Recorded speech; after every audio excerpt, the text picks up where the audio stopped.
तो भाई लोग कैसे हो। स्वागत है आप लोगों का हमारे इस चैनल के एक और नए वीडियो में। इस वीडियो में हम लोग एक्सप्लेन करने वाले हैं दुनिया की सबसे बेस्ट मूवी यानी IMDb की नंबर 1 मूवी को और मेरी सबसे पसंदीदा मूवी को यानी शॉशैंक रिडेम्पशन को। तो चलिए अब हम लोग चलते हैं सीधा इस मूवी के मेन एक्सप्लेनेशन की तरफ। तो इस मूवी के शुरुआत में हम लोग एंडी नाम के एक बंदे को देख पाते हैं। ये बंदा एक बैंक का मैनेजर होता है, लेकिन अभी कोर्ट में उसके ऊपर ये इल्ज़ाम लगाया गया है कि उसने उसकी बीवी और उसके बीवी के बॉयफ्रेंड को मार दिया है। असल में उसकी बीवी का एक और अफेयर चल रहा था, तो एक दिन गुस्से में वो बंदूक लेके जाता है उन दोनों को मारने के लिए, लेकिन वो उन दोनों को ना मार के वापस आ जाता है और उसी दिन कोइंसिडेंटली कोई और उसकी बीवी और उसके बॉयफ्रेंड को मार देता है। तो सारा इल्ज़ाम अब एंडी के ऊपर है और इसके लिए उसको अब उम्र कैद की सज़ा दिया जाता है। अब उन लोगों को लेके आया जाता है दुनिया की सबसे बड़ी जेलों में से एक में, जिसका नाम है शॉशैंक, जहाँ पर पहले के कैदी शर्त लगा रहे होते हैं कि आज इन नए कैदियों में से कौन सबसे पहले रोएगा। वहाँ पर हम एक कैरेक्टर को देख पाते हैं जिसका नाम होता है रेड, और ये बंदा एक कमाल का आदमी होता है जो इस जेल में कोई भी चीज़ लेके आ सकता है। ये बंदा पिछले 20 सालों से इस जेल में है और जितनी बार वो जाता है ट्रायल में उतनी बार ही उसे रिजेक्ट कर दिया जाता है। तो अब सारे नए कैदियों को यहाँ के रूल्स बता रहे होते हैं यहाँ के वार्डन, जिनका नाम होता है नॉर्डन। ये बंदा बोलता है कि यहाँ तुम्हें 2 चीज़ों को ध्यान रखना पड़ेगा, एक डिसिप्लिन और दूसरा बाइबल, और ये बंदा बाइबल में बहुत मानता था। फिर सारे कैदियों को वहाँ पर नहलाया जाता है और उनके ऊपर एक ऐसा पाउडर लगाया जाता है जिसके कारण उनके सारे शरीर काफ़ी बुरी तरीके से जले।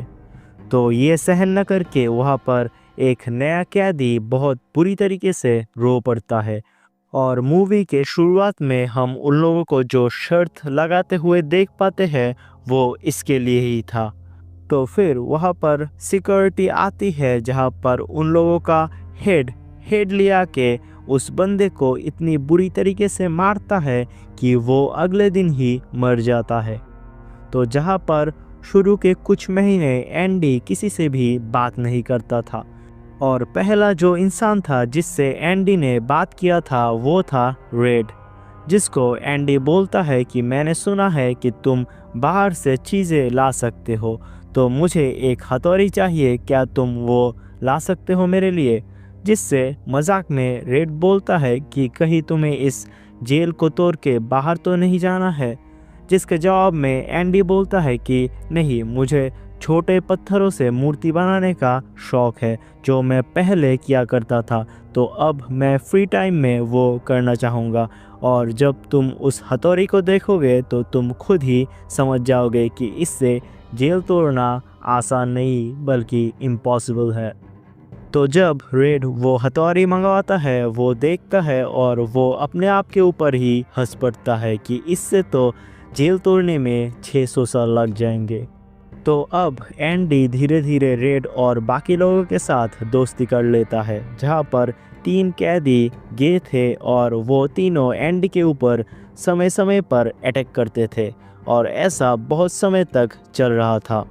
फिर एक दिन एंडी, रेड और उसके बाकी दोस्तों को वहाँ का एक छत मरम्मत करने का काम दिया जाता है, जहाँ पर हैडली नाम का वो बंदा अपने बातें बाकी गार्ड्स को बता रहे थे कि कुछ दिन पहले मेरे भाई गुजर गए थे और जाने से पहले उन्होंने मुझे $35,000 दिए थे, लेकिन अब मैं इन पैसों से कुछ भी नहीं कर सकता क्योंकि इनमें से ज़्यादातर पैसे टैक्स में ही चले जाएंगे। तो वहाँ पर एंडी, जो कि एक बहुत बड़ा बैंकर था, वो बोलता है कि मैं तुम्हारा ये काम ऐसे कर दूंगा जिससे तुम्हें एक भी पैसा टैक्स ना देना पड़े, बस इसके बदले में मेरे दोस्तों को बियर पिला देना। इसके बाद से हेडली के साथ एंडी का रिश्ता थोड़ा सा अच्छा हो जाता है।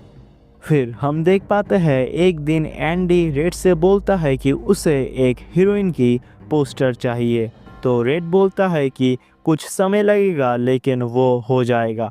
तो उसी दिन एंडी के ऊपर वो 3 गे बंदे फिर से अटैक कर देते हैं, लेकिन इस बार इतना टॉर्चर करते हैं कि उसे 1 महीने के लिए हॉस्पिटलाइज्ड करना पड़ता है, जिसके लिए अब हेडली नाम का वो गार्ड उन तीनों को बहुत मारता है और उनमें से जो बॉस था उस बंदे को मार मार के अधमरा कर देता है कि वो कभी फिर से चल ना पाए। इसके बाद से कोई भी एंडी के साथ पंगा लेने का दुस्साहस नहीं करता।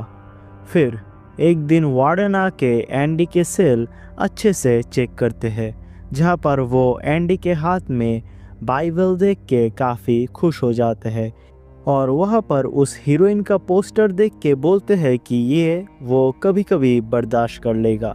जाने से पहले वो उसको उसका बाइबल वापस कर देता है। तो अब वार्डन, जो कि अभी एंडी से काफ़ी प्रभावित हो गया है, वो एंडी को लाइब्रेरी में काम देता है, जहाँ पर ब्रूक्स नाम का एक चाचा पहले से ही था। तो अब धीरे धीरे सब गार्ड्स एंडी से ही टैक्स रिटर्न का फाइल बनाना चालू कर देते हैं। तो अब लाइब्रेरी में जो कि बहुत पुराने बुक्स वगैरह थे, तो वहाँ पर एंडी नए बुक्स लेने के लिए सरकार को हर हफ्ते एक लेटर भेजता है, जहाँ पर एक बार भी सरकार रिप्लाई नहीं देती है, लेकिन एट लास्ट 6 सालों के बाद रिप्लाई आता है सरकार की तरफ से और वो बोलते हैं कि बहुत सारे बुक्स हम दे रहे हैं और साथ ही ये $200 और अब से लेटर लिखना बंद कर दो। लेकिन फिर एंडी हफ्ते में 2 लेटर लिखना चालू कर देता है ताकि लाइब्रेरी को और बेहतर बनाया जा सके, जिससे अब उसको साल के $500 मिलते हैं लाइब्रेरी को और भी बेहतर बनाने के लिए। और अब बहुत कैदी वहाँ पर अपना जो स्कूल का पढ़ाई है यही से कंप्लीट कर सकेंगे। जिसके बाद एक दिन हम देख पाते हैं कि ब्रूक्स नाम का वो चाचा एक दिन एक बंदे के ऊपर चाकू पकड़ता है और फिर रोने लगता है। तो फिर एंडी, रेड और बाकी लोग पूछते हैं कि क्या हुआ है, तो वहाँ पर वो बोलता है कि मुझे आज छोड़ दिया गया है। यहाँ पर ब्रूक्स पिछले 50 सालों से है और अभी उनकी सज़ा ख़त्म हो गई है, तो उनको छोड़ दिया गया है। अब जेल से बाहर जाने के बाद वहाँ पर ब्रूक्स नए दुनिया में अपने आप को संभाल नहीं पाता, क्योंकि 50 सालों में पूरी दुनिया काफ़ी बदल गई है और कह सकते हैं कि पूरा चेंज ही हो गई है। तो अपने आप को संभाल ना पा के वहाँ पर ब्रूक्स सुसाइड कर लेता है। दूसरी ओर हम देख पाते हैं कि वार्डन अब अपने सारे ब्लैक मनी एंडी से वाइट करवाता है और एंडी वहाँ पर ये सारे पैसे एक आदमी के नाम पर बनवाते हैं जो कि इस दुनिया में है ही नहीं, ताकि अगर कभी सरकार इसको ढूंढे तो उन लोगों को ये मिले ही ना। तो फिर कुछ सालों बाद वहाँ पर एक नया कैदी आता है जिसका नाम होता है टॉमी, जो कि बहुत जल्द रेड, एंडी और बाकी लोगों के साथ घुल मिल जाता है। ये बंदा जेल में आने से पहले कुछ भी नहीं पढ़ पाता था, लेकिन एंडी की मदद से वो ABCD से सीखते सीखते अपनी स्कूल की पूरी पढ़ाई कंप्लीट कर लेता है। और एक दिन जब बातों बातों में उसे एंडी के बारे में पता चलता है, तो वो बोलता है कि कुछ सालों पहले जब टॉमी एक दूसरे जेल में था, तब उसकी मुलाकात एक चोर से हुई थी। तब उस चोर ने उसे बताया था कि एक दिन उसने चोरी करते वक्त एक बहुत बड़े बैंकर की बीवी और उसके बॉयफ्रेंड को मार दिया था और पुलिस ने उस बैंकर को ही इसके जुर्म में अंदर कर दिया है। तो एंडी जब अपने बेगुनाही का सबूत पाता है तो वो वार्डन के पास जाता है और बोलता है कि मैं बेकसूर हूँ, आप इस केस को फिर से ओपन कीजिए कोर्ट में। टॉमी कोर्ट में इसके लिए गवाही देगा। तो वार्डन उसकी बातें सीरियसली लेता ही नहीं, क्योंकि अगर एंडी छूट गया तो उसके ब्लैक मनी वाइट कौन करेगा, और अगर एंडी इसको बाहर जाके कुछ बता दे किसी को भी इस ब्लैक मनी के बारे में तो उसका क्या होगा। तो फिर एंडी बोलता है कि मैं आपके ब्लैक मनी के बारे में किसी को भी नहीं बताऊंगा बाहर जाके, जिससे वार्डन गुस्सा हो जाता है और उसको काल कोठरी में बंद कर देता है। ये एक छोटा सा रूम होता है जहाँ पर एक दिन भी एक साल जैसा लगता है। तो वहाँ पर एंडी को 1 महीने की सज़ा दिया जाता है, जो अब तक की सबसे हाईएस्ट होती है। और फिर एक रात को वो टॉमी को मरवा देता है, जहाँ पर फिर जेल में सबको पता चलता है कि पिछले 19 सालों से एंडी बिना जुर्म के सज़ा काट रहा है। तो अब काल कोठरी से वापस आने के बाद एंडी काफ़ी अकेला रहना चालू कर देता है और टूट सा जाता है। एक दिन रेड से बात करने के दौरान वो रेड से पूछता है कि रेड, तुम्हें क्या लगता है, तुम क्या कभी इस जगह से बाहर निकल पाओगे? जहाँ पर रेड बोलता है कि शायद जब मैं बूढ़ा हो जाऊंगा ब्रुक्स की तरह, तब मुझे ये लोग छोड़ देंगे। तो फिर एंडी बोलता है कि यहाँ से बाहर जाने के बाद मैं जाऊंगा मेक्सिको के जुआदिनो नाम के एक जगह में, और वहाँ पर छोटी सी एक होटल खोलूँगा और कुछ पुराने बोट्स खरीदूँगा और उनकी मरम्मत करूँगा, और वहाँ पर मुझे एक भरोसेमंद आदमी की ज़रूरत होगी जिसके लिए मैं चाहता हूँ कि वो तुम हो। तो वहाँ पर रेड बोलता है कि मेक्सिको काफ़ी दूर है और तुम यहाँ हो दोस्त, तो इसका ख्वाब छोड़ दो। तो जवाब में एंडी बोलता है कि तुम शायद सही बोल रहे हो, अभी मेरे पास सिर्फ 2 ही रास्ते हैं, या तो घुट घुट कर जियो या फिर मर जाओ। तो फिर एंडी रेड से बोलता है कि अगर तुम कभी इस जेल से छूट जाओ तो क्या मेरा एक काम करोगे रेड? तो फिर एंडी बोलता है कि शहर से बाहर बस स्टैंड के पीछे एक ग्राउंड है, जहाँ पर एक पेड़ के पास बहुत बड़े पत्थर के नीचे एक बॉक्स रखी है। तुम अगर कभी इस जेल से निकल पाओ तो वहाँ पर उस बॉक्स को ज़रूर लेने जाना। तो फिर रेड अपने बाकी दोस्तों से बोलता है कि एंडी जिस तरीके से अकेला रहता है अब, मुझे लगता है कि वो कभी भी सुसाइड कर सकता है, और उसे पता चलता है कि एंडी ने आज एक बहुत बड़ी रस्सी भी मंगवाई है। फिर हम देख पाते हैं कि एंडी आज भी वार्डन का पैसा हिसाब कर रहे हैं और फिर अपने सेल में जाते हैं, जहां पर उस रात को रेड काफ़ी चिंता में होता है और उसे लगता है कि आज रात शायद एंडी सुसाइड कर लेगा। अगले दिन सेल चेकिंग करने के दौरान जब सबको बाहर आने के लिए बोला जाता है, तब एंडी को छोड़ के बाकी सब बाहर आ जाते हैं, और जब गार्ड्स चेक करते हैं तब वो देखते हैं कि एंडी का सेल खाली है और वहाँ पर कोई भी नहीं है। तो जब वार्डन को पता चलता है इसके बारे में, वो गुस्से से पागल हो जाता है कि कल रात वो इस सेल में था तो आज सुबह वो कैसे गायब हो सकता है। इस शॉशंक जेल से आज तक कोई भी फरार नहीं हो पाया है, तो ये कैसे हो सकता है कि वो सेल में है ही नहीं। फिर वो रेड से पूछताछ करता है और गुस्से से एंडी का बनाए हुए मूर्ति इधर उधर फेंकने लगता है। तभी एक मूर्ति उस हीरोइन का जो पोस्टर है उस पे जाके लगता है और अंदर चला जाता है। तो जब वार्डन चेक करता है, वो देखता है कि वहाँ पर एक सुरंग बनाया गया है जिसके ज़रिए एंडी वहाँ से भागा है। अब कोई हथियार वगैरह के बिना एंडी वहाँ से भागा, तो भागा कैसे ये सुरंग खोद के इसको जानने सब वहाँ पर चेकिंग करते हैं, जहाँ पर एंडी के पुराने कपड़े और वही छोटी सी हथौड़ी पाई जाती है।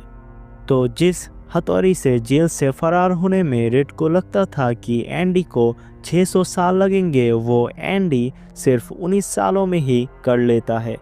वो रोज़ वहाँ पर थोड़ी थोड़ी खुदाई करता था और उसको उस पोस्टर से छुपा देता था।